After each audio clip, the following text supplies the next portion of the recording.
ಮಾವಿನ ಹಣ್ಣಿನ ರೆಸಿಪಿ ಮಾಡ್ತಾ ಇದ್ದೀನಿ. ತುಂಬ ಚೆನ್ನಾಗಿರುತ್ತೆ. ಸಿಹಿ, ಹುಳಿ, ಖಾರ ಮೂರು ಮಿಶ್ರಿತವಾದಂಥ ಈ ರೆಸಿಪಿ ತಿನ್ನೋವಾಗ ಮಾತ್ರ ಬಾಯಲ್ಲಿ ನೀರು ಕಡಿಯೋದು ಪಕ್ಕ. ಇದಕ್ಕೆ ಮಾವಿನ ಹಣ್ಣಿನ ಹಪ್ಪಳ ಅನ್ಬೋದು, ಇಲ್ಲ ಅಂದರೆ ಆಮ್ ಪಾಪಡಿ ಅಂತ ಕರಿಬೋದು. ಗುಜರಾತ್ ಮತ್ತು ಮಹಾರಾಷ್ಟ್ರ ಕಡೆ ತುಂಬ ಸಿಗ್ತದೆ ಇದು.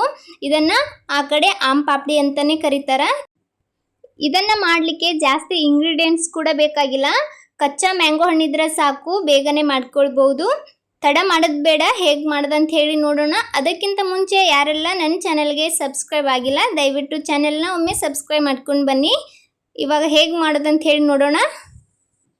ನಾನಿಲ್ಲಿ 2 ಕಗ್ಗಾದ ಮಾವಿನ ಹಣ್ಣನ್ನು ತಗೊಂಡಿದ್ದೀನಿ. ಹಣ್ಣಾದ ಮಾವಿನ ಹಣ್ಣಿಂದ ಕೂಡ ಮಾಡ್ತಾರೆ, ಇದರಿಂದನೂ ಮಾಡ್ತಾರೆ. ನಾವು ಇದರಿಂದ ಮಾಡಿ ನೋಡೋಣ. ನಾನಿಲ್ಲಿ 2 ತೊಗೊಂಡ್ಬಿಟ್ಟು ಅದನ್ನು ಚೆನ್ನಾಗಿ ವಾಶ್ ಮಾಡಿ ಮೇಲಿನ ಲೇಯರ್ ತೆಗಿತಾ ಇದ್ದೀನಿ. ಮಾವಿನ ಹಣ್ಣಿನ ಮೇಲಿನ ಸಿಪ್ಪೆಯನ್ನು ತೆಗೆಯೋಣ. ಕುದಿಯುವಾಗ ಚೆನ್ನಾಗಿ ಕುದಿಯುತ್ತೆ, ಅದ್ರ ಸಂಬಂಧ ಈ ಲೇಯರನ್ನು ತೆಗೆದುಬಿಟ್ಟು ಹಾಕೋದ್ರಿಂದ ಕುಕ್ಕರಲ್ಲಿ ಬೇಗನೆ ಇದು ಸ್ಮೂತ್ ಆಗುತ್ತೆ. ಅದಕ್ಕೋಸ್ಕರ ಮೇಲಿನ ಸಿಪ್ಪೆಯನ್ನು ತೆಗಿತಾ ಇದ್ದೀನಿ. ನೀವು ಗ್ರೈಂಡ್ ಮಾಡಿ ಮಾಡ್ಕೊಳ್ಳೋದಿದ್ರೆ ಇದರ ಸಮೇತ ಕಟ್ ಮಾಡಿ ಹಾಕ್ಕೊಳ್ಬೋದು. 2 ಮಾವಿನ ಹಣ್ಣಿನ ಮೇಲಿನ ಲೇಯರನ್ನು ತಕ್ಕೊಂಡಿದ್ದೀನಿ. ಇವಾಗ 2 ಚೆನ್ನಾಗಿ ವಾಶ್ ಮಾಡಿ ತೊಗೋಬೇಕು. ವಾಶ್ ಮಾಡಿಬಿಟ್ಟು ಅದನ್ನು ಈ ಥರ ಚಿಕ್ಕ ಚಿಕ್ಕ ಪೀಸ್ಗಳಾಗಿ ಕಟ್ ಮಾಡ್ಕೊಳ್ಳೋಣ.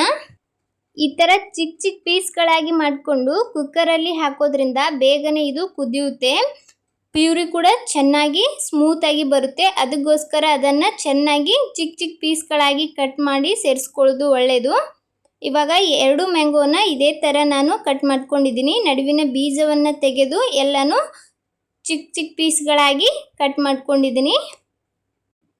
ಕಟ್ ಮಾಡಿದ ನಂತರ ಒಂದು ಕುಕ್ಕರ್ ತೊಗೊಂಡ್ಬಿಟ್ಟು ಆ ಕುಕ್ಕರ್ಗೆ ಎಲ್ಲ ಮಾವಿನಕಾಯಿ ಪೀಸ್ಗಳನ್ನು ಹಾಕ್ಕೊಳ್ಳೋಣ. ಹಾಕಿಬಿಟ್ಟು ಇದಕ್ಕೇ ಒಂದು ಸ್ವಲ್ಪ ಚಕ್ಕೆ ಹಾಕ್ತಾ ಇದ್ದೀನಿ. ಹಾಗೆ ಒಂದು 2-3 ಮೆಣಸು, 1-2 ಲವಂಗವನ್ನು ಹಾಕೋತಾ ಇದ್ದೀನಿ. ಇದನ್ನು ಹಾಕೋದ್ರಿಂದ ಫ್ಲೇವರ್ ಕೂಡ ತುಂಬ ಚೆನ್ನಾಗಿ ಬರುತ್ತೆ. ಒಂದು ಸ್ವಲ್ಪ ಉಪ್ಪನ್ನು ಹಾಕ್ಕೊಂಡು ನಂತರ ಇದಕ್ಕೇ ಇದನ್ನು ಮುಳುಗುವಷ್ಟು ನೀರನ್ನು ಹಾಕ್ತಾ ಇದ್ದೀನಿ. ನೀರು ಜಾಸ್ತಿ ಹಾಕ್ಕೊಳಕ್ಕೆ ಹೋಗಬೇಡಿ, ಇಲ್ಲಾಂದರೆ ಪ್ಯೂರಿ ತುಂಬ ತೆಳುವಾಗಿ ಬರ್ತದೆ. ಮುಳುಗುವಷ್ಟೇ ನೀರನ್ನು ಹಾಕ್ಕೊಳ್ಳಿ. ನೀರು ಹಾಕ್ಕೊಂಡು ಕುಕ್ಕರ್ನ ಮುಚ್ಚಿಬಿಟ್ಟು ಇದನ್ನು ಒಂದು 3-4 ವಿಜಿಲ ಕೂಗಿಸ್ಕೊಳ್ಳೋಣ. 3-4 ವಿಜಿಲ್ ಕೂಗಿದ ನಂತರ ಈ ಥರ ಆಗಿದೆ. ಇದಕ್ಕೆ ಹಾಕಿರುವಂಥ ಚಕ್ಕೆ, ಮೆಣಸು, ಲವಂಗ ಎಲ್ಲನೂ ತೆಗೆಯೋಣ. ಇದು ತೆಗೆಯೋದ್ರಿಂದ ಪ್ಯೂರಿ ಮಾಡುವಾಗ ಕಷ್ಟ ಆಗೋದಿಲ್ಲ. ಇವಾಗ ಎಲ್ಲನೂ ಚೆನ್ನಾಗಿ ಒಂದು ಸಲ ಈ ಥರ ಸ್ಮೂತಾಗಿ ಮಾಡ್ಕೊಳ್ಳೋಣ. ನಾವು ಎಲ್ಲನೂ ಪೀಸ್ ಮಾಡಿ ಕಟ್ ಮಾಡಿ ಹಾಕೋದ್ರಿಂದ ಈ ಥರ ಚೆನ್ನಾಗಿ ಅದು ಕುದಿಯುತ್ತೆ. ನೋಡ್ಬೋದು, ಯಾವುದೂ ಬಿರುಸ್ ಥರ ಕಾಣ್ತಿಲ್ಲ, ಎಲ್ಲನೂ ಸ್ಮೂತಾಗಿ ಕುದ್ದಿದೆ.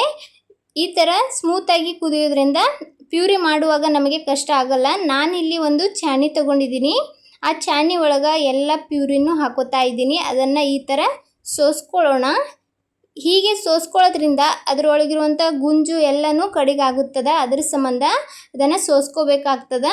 ಪ್ಯೂರಿ ಎಷ್ಟು ಚೆನ್ನಾಗಿ ಬರ್ತದೆ ಅಷ್ಟು ಚೆನ್ನಾಗಿ ನಾವು ಈ ಮಾವಿನ ಹಣ್ಣಿನ ಹಪ್ಪಳ ಮಾಡ್ಕೊಳ್ಬೋದು.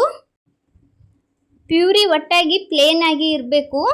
ಅದಕ್ಕೋಸ್ಕರ ಇದನ್ನು ಈ ಥರ ಸೋಸ್ಕೊಳ್ಳೋದು, ಅದರಲ್ಲಿರುವ ಕಸಿರು ಕಡೆಗೆ ಹಾಕ್ಬೇಕಂತ ಹೇಳಿ. ನೋಡ್ಬೋದು, ಇವಾಗ ಇಷ್ಟು ಪ್ಯೂರಿ ರೆಡಿ ಆಗಿದೆ. ಈ ಕಡೆ ನಾನು ಒಂದು ಕಡಾಯಿನ ಗ್ಯಾಸ್ ಮೇಲೆ ಇಟ್ಕೊಂಡು ಗ್ಯಾಸನ್ನು ಆನ್ ಮಾಡಿಬಿಟ್ಟು ನಾವೇನು ರೆಡಿ ಮಾಡ್ಕೊಂಡಿದ್ವಿ ಮ್ಯಾಂಗೋ ಪ್ಯೂರಿನ ಅದನ್ನು ಹಾಕ್ಕೊಳ್ಳೋಣ.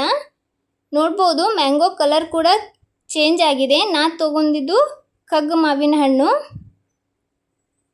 ಇವಾಗ ಗ್ಯಾಸ್ನ ಆನ್ ಮಾಡಿದ ನಂತರ ಇದನ್ನು ಸ್ವಲ್ಪ ಹೊತ್ತು ಕುದಿಸ್ಕೊಳ್ಳೋಣ. ಅಂದರೆ ಇದು ಕುದಿ ಬರೋವರೆಗೂ ಒಂದು ಸ್ವಲ್ಪ ಹೊತ್ತು ಕುದಿಸ್ಕೊಂಡ್ಬಿಟ್ಟು ಕುದಿ ಬರ್ತಾ ಇದ್ದಂತೆ ಇದಕ್ಕೆ ಸಕ್ಕರೆ ಹಾಕ್ತಾ ಇದ್ದೀನಿ.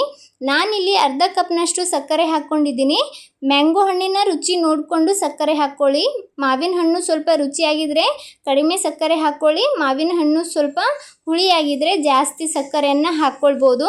ಸ್ವಲ್ಪ ಹುಳಿಯಾದ ಮಾವಿನ ಹಣ್ಣು ತೊಗೊಂಡ್ರೆ ಚೆನ್ನಾಗಿ ಬರ್ತದೆ ಟೇಸ್ಟ್ ಕೂಡ.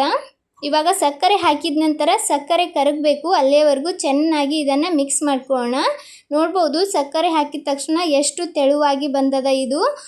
ಇದು ಗಟ್ಟಿ ಆಗೋವರೆಗೂ ಇದನ್ನು ಕುದಿಸ್ಕೋಬೇಕಾಗ್ತದೆ. ಒಂದು ಸ್ವಲ್ಪ ಗಟ್ಟಿ ಆಗಬೇಕಷ್ಟೇ, ಪೂರ್ತಿ ಗಟ್ಟಿ ಆಗೋಕ್ಕೆ ಬಿಡಬಾರ್ದು.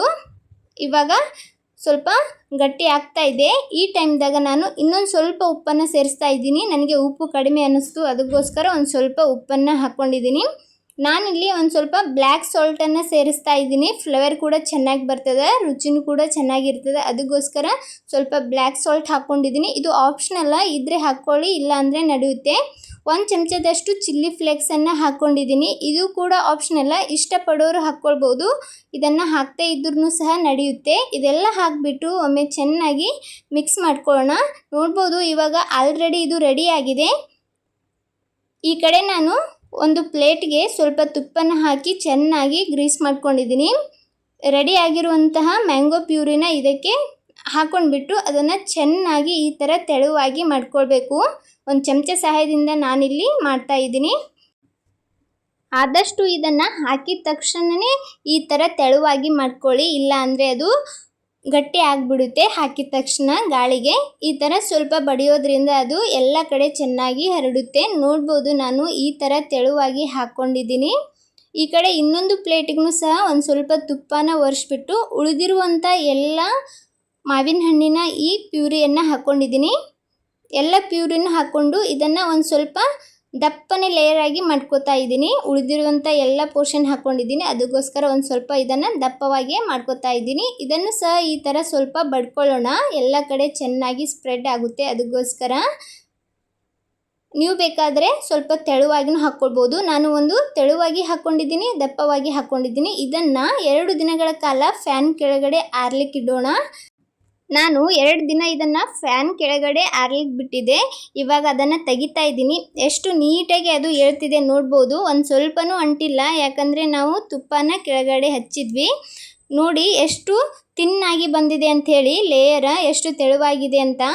ಕೆಳಗಡೆ ನನ್ನ ಕೈ ಗುರುತು ಸಹ ಕಾಣ್ತಿದೆ, ಅಷ್ಟು ತೆಳುವಾಗಿ ಇದು ಬಂದಿತ್ತು. ಎಷ್ಟು ತೆಳುವಾಗಿರುತ್ತೆ ಅಷ್ಟು ಚೆನ್ನಾಗಿರುತ್ತೆ ಇದು ತಿನ್ನಲಿಕ್ಕೆ. ಇವಾಗ ಇದನ್ನು ನಾನು ಕಟ್ ಮಾಡ್ತಾ ಇದ್ದೀನಿ. ನಿಮಗೆ ಯಾವ ಶೇಪ್ ಬೇಕು ಆ ಶೇಪಲ್ಲಿ ಕಟ್ ಮಾಡ್ಕೊಳ್ಬೋದು. ನಾನಿಲ್ಲಿ ಈ ಥರ ಉದ್ದನೆ ಕಟ್ ಮಾಡಿ ಅದಕ್ಕೆ ರೋಲ್ ಮಾಡ್ಕೋಬೇಕು ಅಂದ್ಕೊಂಡಿದ್ದೆ, ಅದಕ್ಕೋಸ್ಕರ ಕಟ್ ಮಾಡಿದ್ದೀನಿ. ನೋಡಿ ಎಷ್ಟು ಚೆನ್ನಾಗಿ ಬಂದಿದೆ, ಎಲ್ಲಿನೂ ಕೂಡ ಸ್ವಲ್ಪನೂ ಅಂಟ್ತಾ ಇಲ್ಲ, ಹಾಗೆ ಒಂದು ಕ್ರ್ಯಾಕ್ನೂ ಇಲ್ಲ. ಎಷ್ಟು ತೆಳುವಾಗಿದೆ ನೋಡ್ಬೋದು. ಇಷ್ಟು ತೆಳುವಾಗಿ ಮಾಡ್ಕೊಳ್ಳಿ. ನಾನಿಲ್ಲಿ ಈ ಥರ ಮಡಿಚಿ ನೋಡ್ತಾ ಇದ್ದೀನಿ, ಆದ್ರೂ ಕೂಡ ಎಲ್ಲಿನೂ ಸ್ವಲ್ಪನೂ ಕ್ರ್ಯಾಕ್ ಬರ್ತಾ ಇಲ್ಲ. ಇದನ್ನು ನಾನು ಈ ಥರ ರೋಲ್ ಮಾಡ್ತಾ ಇದ್ದೀನಿ. ನಿಮ್ಮ ಇಷ್ಟ, ನಿಮಗೆ ಯಾವ ಥರ ಶೇಪ್ ಬೇಕು ಆ ಥರ ಇದನ್ನು ಮಾಡ್ಕೊಳ್ಬೋದು. ನೋಡ್ಬೋದು ಎಷ್ಟು ಚೆನ್ನಾಗಿ ಬಂದಿದೆ ಅಂಥೇಳಿ. ಹೊರಗಡೆ ಮಾರ್ಕೆಟ್ ಥರ ಕಾಣುತ್ತೆ, ಅದಕ್ಕೋಸ್ಕರ ಈ ಥರ ರೋಲ್ ಮಾಡಿದ್ದು. ನಾನು ದಪ್ಪನೆ ಹಾಕಿದ್ನೆಲ್ಲ, ಅದು ಕೂಡ ಎಷ್ಟು ಚೆನ್ನಾಗಿ ಬರ್ತಾ ಇದೆ ಅಂತ ನೋಡ್ಬೋದು. ಇದು ಸ್ವಲ್ಪ ದಪ್ಪಗೆ ಹಾಕ್ಕೊಂಡಿದ್ದೆ. ನೋಡ್ಬೋದು ಇಲ್ಲಿ ಅಷ್ಟೊಂದು ನನ್ನ ಕೈ ಕಾಣ್ತಾ ಇಲ್ಲ, ಆದ್ರೂ ಕೂಡ ಒಂದು ಸ್ವಲ್ಪ ಕಾಣ್ತಿದೆ. ಇವಾಗ ಇದನ್ನು ಈ ಥರ ನಾನು ಚೌಕಲ್ಲಿ ಕಟ್ ಮಾಡ್ತಾ ಇದ್ದೀನಿ. ನಿಮಗೆ ಯಾವ ಥರ ಶೇಪ್ ಇಷ್ಟ ಆಗ್ತದೆ ಆ ಥರ ಕಟ್ ಮಾಡ್ಕೊಳ್ಬೋದು. ನೋಡಿ ಇಲ್ಲಿ ಇದು ಒಂದು ಸ್ವಲ್ಪ ದಪ್ಪನೇ ಆಗಿದೆ. ನಿಮಗೆ ಯಾವ ಥರ ಬೇಕಾಗ್ತದೆ ಆ ಥರ ಮಾಡ್ಕೊಳ್ಬೋದು. ಟೇಸ್ಟ್ ಮಾತ್ರ ಸೂಪರ್ ಆಗಿರ್ತದೆ. ಜೆಲ್ಲಿ ಥರ ಇದರ ಸ್ಟ್ರಕ್ಚರ್ ಇದ್ರೆ ಬಾಯಲ್ಲಿಟ್ಟರೆ ಕರಗ್ತದೆ, ಬಾಯಲ್ಲಿ ನೀರು ಉರಿಯೋದಂತರೂ ಪಕ್ಕ. ನೀವು ಒಂದು ಸಲ ಮಾಡಿ ನೋಡಿ, ಪದೇ ಪದೇ ಮಾಡ್ಕೊಳ್ತೀರಾ. ಮಕ್ಕಳಿಗೂ ಕೂಡ ಈ ಥರ ಮನೆಯಲ್ಲೇ ನಾವು ಹೆಲ್ದಿಯಾಗಿ ಮಾಡ್ಕೊಳ್ಬೋದು. ಹೊರಗಡೆ ಆದರೆ ಅದು ಇದು ಕೆಮಿಕಲ್ ಎಲ್ಲ ಯೂಸ್ ಮಾಡಿರ್ತಾರೆ. ಮನೆಯಲ್ಲೇ ಈ ಥರ ಮಾಡಿಕೊಟ್ರೆ ಅವರು ಕೂಡ ಇಷ್ಟಪಟ್ಟು ತಿಂತಾರೆ. ನೀವು ಸಹ ಟ್ರೈ ಮಾಡಿಬಿಟ್ಟು ಹೇಗಾಗಿತ್ತಂತ ಕಮೆಂಟ್ ಮಾಡಿ. ಈ ರೆಸಿಪಿ ನಿಮಗೆ ಇಷ್ಟ ಆದರೆ ತಡ ಮಾಡಬೇಡಿ, ಒಂದು ಲೈಕ್ ಕೊಡಿ. ಇದೇ ಥರದ ಇನ್ನಷ್ಟು ರೆಸಿಪಿಗೋಸ್ಕರ ರಮ್ಯಾ ಮನೆ ಅಡುಗೆ ಚಾನಲನ್ನು ಸಬ್ಸ್ಕ್ರೈಬ್ ಮಾಡ್ಕೊಳ್ಳಿ. ಇನ್ನೂವರೆಗೂ ನನ್ನ ಚಾನಲ್ಗೆ ಯಾರೆಲ್ಲ ಸಬ್ಸ್ಕ್ರೈಬ್ ಆಗದೆ ವಿಡಿಯೋ ನೋಡ್ತಾ ಇದ್ದೀರಾ, ದಯವಿಟ್ಟು ಚಾನಲ್ನ ಸಬ್ಸ್ಕ್ರೈಬ್ ಮಾಡಿಕೊಂಡು ವಿಡಿಯೋನ ನೋಡಿ. ನನ್ನ ವಿಡಿಯೋ ಯಾರೆಲ್ಲ ನೋಡ್ತಾ ಇದ್ದೀರಾ ಎಲ್ಲರಿಗೂ ಧನ್ಯವಾದಗಳು.